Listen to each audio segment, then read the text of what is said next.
Boa noite, meus irmãos, boa noite, minhas irmãs. É com muita alegria que nós, mais uma vez, estamos aqui na página do Lemana para conversarmos sobre o Evangelho. Sejam todos bem-vindos, sejam todas bem-vindas. Na noite de hoje, nós vamos falar sobre o capítulo 25 do Evangelho segundo o Espiritismo, que tem como tema Buscai e achareis. É um capítulo relativamente pequeno, não é o menor do Evangelho, mas, como todos os capítulos do Evangelho segundo o Espiritismo, nos traz aí infinitos ensinamentos. Então, eu espero que nesta noite de sexta-feira nós possamos juntos trilharmos esse caminho do conhecimento que o Evangelho vem nos trazer na noite de hoje. Eu gostaria de começar contando uma historinha. Um rapaz entrou em uma loja e viu um senhor no balcão. Ele ficou maravilhado com a beleza do lugar. Não se conteve e perguntou ao senhor: Senhor, o que se vende aqui? E o senhor respondeu: Todos os dons de Deus. E custam muito? Voltou a perguntar. Não custam nada. Aqui tudo é de graça. O rapaz então contemplou a loja, andou por entre as prateleiras, observou as embalagens, os produtos e viu que ali havia para vender jarros de amor, vidros de fé, pacotes de esperança, caixinhas de salvação, muita sabedoria, fardos de perdão, pacotes grandes de paz e muitos outros dons de Deus. Ele então tomou coragem e pediu ao senhor que estava no balcão: Por favor, eu quero o maior jarro de amor de Deus, eu quero todos os fardos de perdão e um vidro grande de fé, para mim e para toda a minha família. Então o senhor preparou tudo com bastante paciência e entregou um pequeno embrulho que cabia na palma da mão desse rapaz. Incrédulo, o rapaz disse: Mas como é possível estar aqui tudo o que eu pedi? O senhor então sorriu e respondeu para ele: Meu querido irmão, na loja de Deus não vendemos frutos, só sementes. Plante-as. Essa história se chama As Sementes de Deus. Está no livro As Mais Belas Parábolas de Todos os Tempos, de Alexandre Rangel. Eu pergunto para vocês, se vocês estivessem numa loja como essa, o que vocês gostariam de comprar? No capítulo que nós vamos conversar hoje, que é o capítulo 25, nós falamos sobre o trabalho. E é isso que essa história nos chama, né? A plantar as sementes de Deus.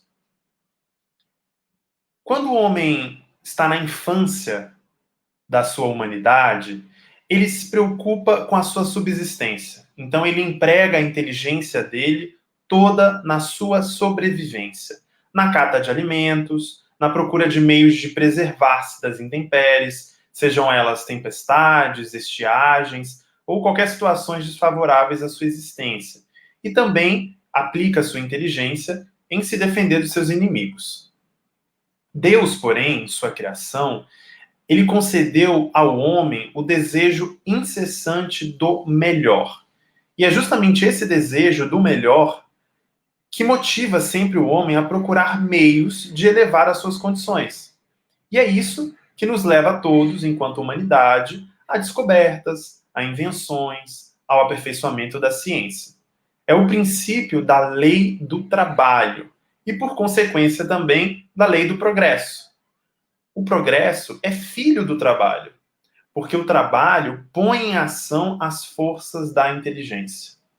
Um exemplo: se a gente parar para pensar em transporte de pessoas e de carga. No começo da humanidade, na sua infância, nós tínhamos a domesticação de animais para o transporte.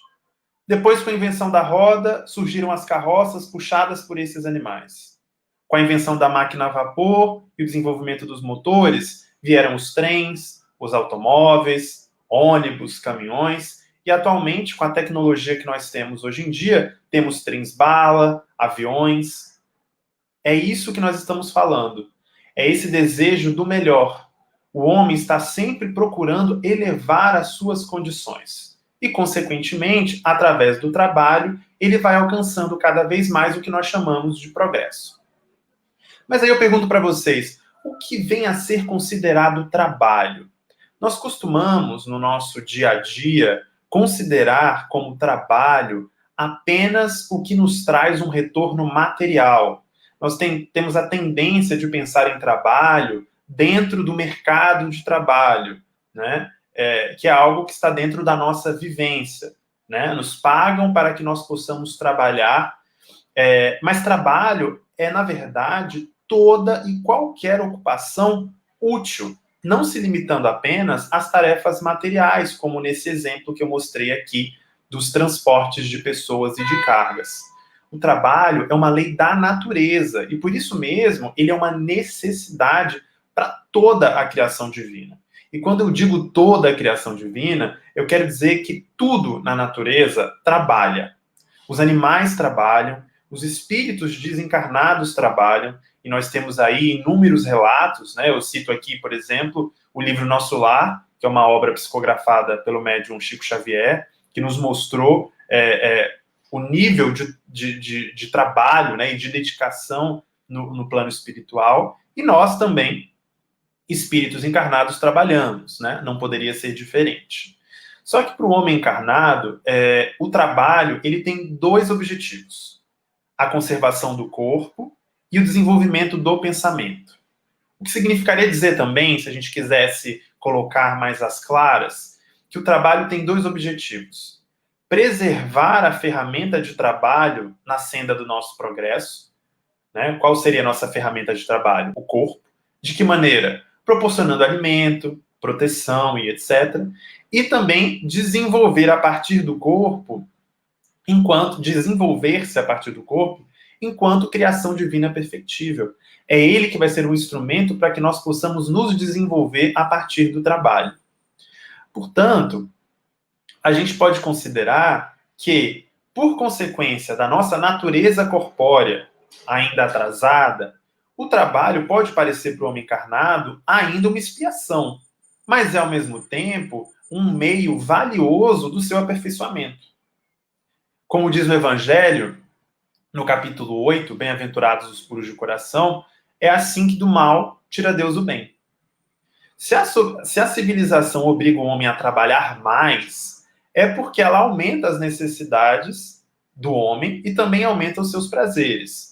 Se a gente retomar o exemplo que a gente deu mais cedo sobre a evolução do transporte de pessoas e de carga, a gente pode entender, por exemplo, que o homem observou que ele precisava se locomover com mais conforto e agilidade para que ele ganhasse tempo e que ele tivesse uma manutenção da sua vida com um pouco mais de conforto. Só que o homem não se contentou apenas em se locomover com maior rapidez. Se nós formos parar para pensar, hoje nós temos carros extremamente luxuosos que oferecem uma série de outras coisas que não apenas a locomoção.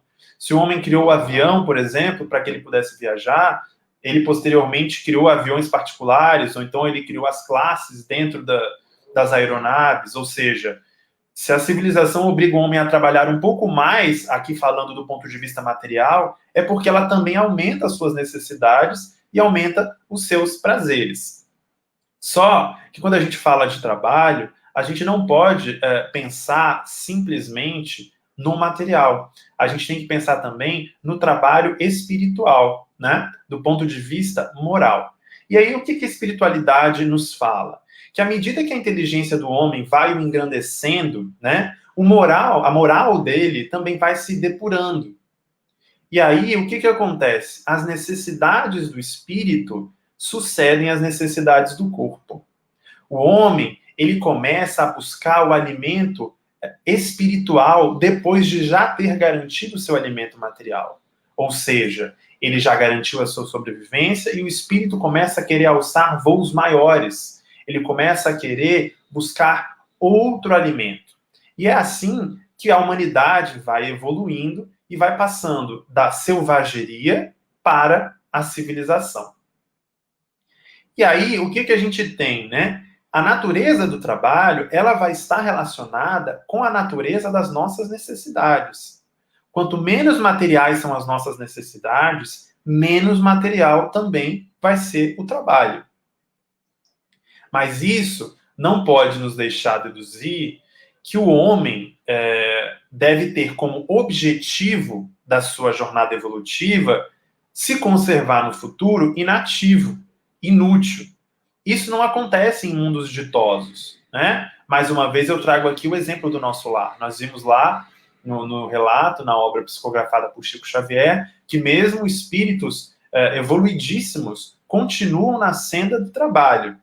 A ociosidade, ela não deve ser um objetivo final a ser alcançado para ninguém. E os espíritos nos dizem, no livro dos espíritos, perdão, que na verdade a ociosidade seria um suplício ao invés de um benefício. Deus nos criou e quer que cada um de nós sejamos úteis, de acordo com as suas faculdades. Úteis tanto para nós mesmos, na nossa jornada evolutiva, como também para os outros, né? Sendo ferramenta da transformação que nós queremos ver no mundo. E aí vem sempre aquela pergunta, né? Quando a gente fala de trabalho, a gente também já pensa, mas e o repouso? Será que a gente não pode repousar? É proibido repousar? E aí a espiritualidade vem nos dizer que não, o repouso ele também é uma lei da natureza. E ele vai servir para a reparação das forças do corpo. Então, ao mesmo tempo que o trabalho é importante, o repouso também é importante. Está permitido descansar, tá, pessoal? E aí a espiritualidade diz que, por quê? Não só esse repouso vai ser bom para que a gente possa recuperar as forças do nosso corpo, mas também vai ser necessária para dar mais liberdade à nossa inteligência, dar mais liberdade ao espírito, para que ela possa se elevar acima da matéria e que possa se interessar por outras coisas que não apenas o material. É quando o espírito começa a se elevar, começa a pensar em questões existenciais, na sua espiritualização. Mas nós devemos todos trabalhar até o limite das nossas forças. Lembrando que a gente falou lá no começo, trabalho é toda ocupação útil. Então, eu provoco aqui a reflexão, né? Como nós estamos ocupando o nosso tempo? Estamos tendo ocupações úteis? Qual é o resultado das nossas ocupações? Nós poderíamos estar fazendo mais, e aqui eu não digo materialmente, né? Eu faço uma provocação, principalmente do nosso lado moral, né? De que maneira nós estamos utilizando o nosso tempo, a nossa dedicação, onde está o nosso coração, né? Se Deus, nosso Criador, tivesse isentado do homem de todo e qualquer trabalho, o corpo do homem não se desenvolveria, os seus membros se atrofiariam por falta de uso. Da mesma maneira, se a gente não precisasse trabalhar, a inteligência do espírito teria permanecido na infância, no instinto animal, e a gente não teria observado toda a evolução que nós desfrutamos até aqui, e ainda a evolução que temos a desfrutar conforme nós formos evoluindo, né? E é por isso que Deus fez do trabalho uma necessidade, né? E aí nós vamos ter lá no Evangelho segundo o Espiritismo, e aí aqui eu vou ler, ele diz o seguinte: procura e acharás, trabalha e produzirás. Dessa maneira serás filho das tuas obras, terás delas o mérito e serás recompensado de acordo com o que hajas feito. Então, é o que disse a nossa historinha lá no começo, né? As sementes nos são dadas e não se cobra nada para que nós tenhamos essas sementes. Mas o que nós estamos fazendo para que elas brotem e para que elas frutifiquem, né? É justamente em virtude desse princípio que Deus nos traz de trabalhar para produzir, que os espíritos, eles não poupam o homem ao trabalho. Eles não trazem o conhecimento de graça, de mão beijada, sem que o homem precise trabalhar por ele. Um bom exemplo disso é a codificação da doutrina espírita. Se a gente observar como foi feita toda a codificação, a gente observa que foi pautado em bastante trabalho, em pesquisa, comunicações espirituais espalhadas no mundo inteiro sobre diversos temas. Allan Kardec, o codificador da doutrina, precisou fazer uma extensa pesquisa, né, uma curadoria dos temas, teve que fazer toda uma organização para que nós tivéssemos hoje as obras base da doutrina espírita. Querem exemplo melhor que esse, né? Os espíritos mostraram o caminho, né? Então, eles não vêm isentar o homem da lei do trabalho. Eles vêm simplesmente mostrar a meta que nós devemos cumprir, a meta que nós devemos atingir, e o caminho que vai nos conduzir até esse objetivo. Lá no Livro dos Médiuns, a gente tem a seguinte citação dos espíritos: anda e chegarás, toparás com pedras, olha e afastas tu mesmo. Nós te daremos a força necessária se quiseres empregar. Então, a gente tem aí, ao nosso lado, não estamos sozinhos, a gente tem esse amparo essencial da espiritualidade que está ao nosso lado, nos auxiliando nessa nossa jornada de trabalho e de progresso. Olha só que Deus misericordioso, que não nos deixa a nossa própria sorte, né? Temos aí nossos mentores, os nossos guias espirituais, nossos espíritos protetores, basta que nós estejamos em sintonia com eles, né? E aí, o que a gente tem com essa conclusão, né? Que o homem, ele se melhora à medida que ele melhor compreende e pratica a lei do trabalho, né? Ou seja, sendo perfectível, ou seja, sendo um projeto que pode caminhar à perfeição e trazendo nele, no seu âmago, o germe para o seu aperfeiçoamento, o homem não foi destinado a viver perpetuamente no estado de natureza, como também não foi perpetuamente criado para ficar na infância. O homem foi criado para que ele se tornasse cada vez mais perfectível. A nossa vida é de trabalho. Então, que nós não desperdicemos a oportunidade valiosa que nos é dada nesse nosso aperfeiçoamento. Muitas vezes, a gente deixa de aproveitar as oportunidades porque reclamamos dessas valiosas situações de ensinamento, nos queixando, enquanto nós temos tantos outros irmãos que passam por situações muito piores que as nossas. Então, saibamos honrar as oportunidades que nos são dadas, nos dedicando com bastante trabalho, confiando na providência divina, que eu acho que é outro tema que está muito presente no capítulo 25, sabendo que Deus, nosso Pai, que é todo poder e toda bondade, vai nos conceder o mínimo de que nós precisamos para a sobrevivência do nosso corpo e que nós devemos nos dedicar na nossa jornada moral, porque são estes tesouros que nós vamos levar ao desencarnar. Quando deixarmos o mundo material, levamos conosco os nossos aprendizados, a nossa experiência, as nossas conquistas morais, né? Então, de que forma nós estamos aplicando as nossas horas de atividade útil, né? Com o desenvolvimento da nossa inteligência enquanto humanidade, também se desenvolve algo que é muito interessante da gente notar aqui, que é o livre-arbítrio, o famoso livre-arbítrio que tanto falamos na doutrina espírita, né? E o que ele nos traz? Ele nos traz a compreensão da diferença entre o bem e o mal, aumentando as responsabilidades dos nossos atos. Então, nós estamos num ponto na humanidade, por mais que nós estejamos ainda muito próximos do início da nossa caminhada do que na chegada, em que nós já temos uma inteligência mínima possível para que o nosso livre-arbítrio nos diga com clareza o que é o bem e o que é o mal. Nossas responsabilidades passam a ser muito maiores. Nós, espíritas, principalmente, né? Quanto mais conhecemos, mais seremos cobrados. Então, fica essa reflexão. E quais são os principais obstáculos para o nosso progresso nessa nossa jornada que nós estamos falando aqui hoje? Os espíritos nos dizem no Livro dos Espíritos que são o orgulho e o egoísmo. Dois velhos conhecidos nossos também que nós precisamos combater se quisermos, nessa nossa caminhada, evoluirmos e buscarmos essa mudança, essa reforma íntima que nós tanto necessitamos, né? Nos entendendo enquanto irmãos, numa fraternidade universal, em que aprendemos uns com os outros e queremos caminhar para uma nova versão de mundo, né? Principalmente num momento como delicado como o que a gente vive, dessa prova coletiva da pandemia, que tanto tem nos ensinado e ainda vai nos ensinar, que nós saibamos, principalmente, refletir, né?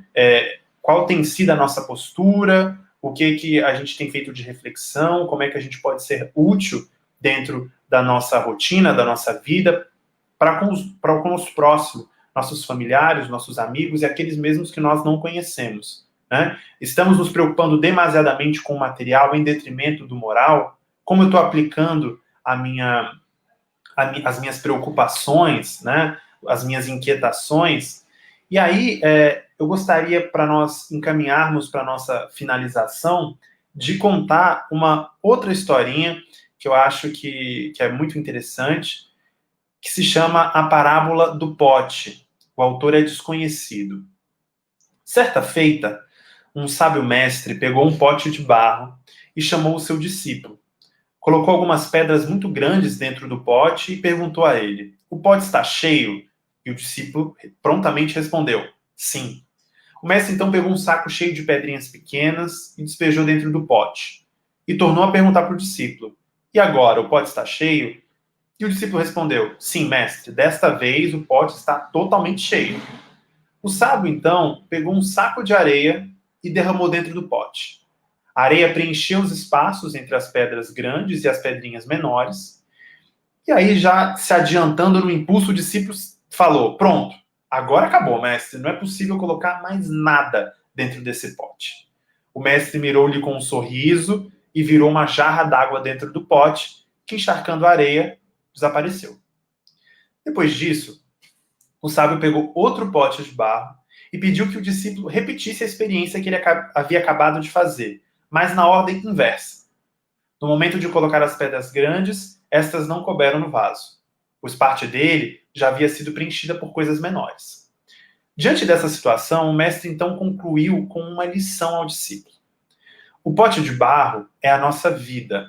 A nossa disponibilidade de tempo é o que cabia no pote. As pedras grandes são as coisas realmente importantes da vida.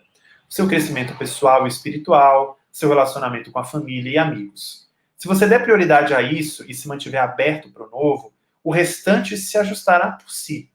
Os seus afazeres diários, bens e direitos materiais, lazer e todas as restantes atividades menores que completam a vida se ajustam. No entanto, se você preencher sua vida com coisas pequenas, as coisas realmente importantes nunca terão espaço suficiente. E aí fica a reflexão da nossa noite de hoje. O que nós estamos fazendo com as sementes que Deus nos confiou? Estamos cultivando adequadamente essas sementes? Como nós estamos preenchendo o nosso pote? Como anda a nossa disponibilidade? Cabe a nós, e a mais ninguém, colocarmos a mão no arado e revirarmos a terra do nosso jardim íntimo, nos livrando das ervas daninhas do orgulho, do egoísmo, de tantas outras coisas que nós precisamos melhorar, e plantando amor, paz, refazimento e todos aqueles dons que nós queremos ver florescer para nós e também para o nosso próximo. Eu espero que essa conversa possa gerar muitos frutos, e que nós possamos levar essa mensagem buscando para achar, né? Entendendo que Deus proverá daquilo que precisamos, mas nós também precisamos fazer por onde, né? Não podemos fugir do trabalho. Isso é algo que é uma lei natural e que nós não escapamos, nenhum de nós. Eu gostaria de desejar a todos uma boa noite, um bom fim de semana e feriado, e que nós possamos levar essa mensagem conosco. Muito obrigado pela presença de todos. Fico sempre muito feliz de poder estar aqui com todos e poder contribuir um pouquinho com essas leituras e com essas reflexões. Boa noite.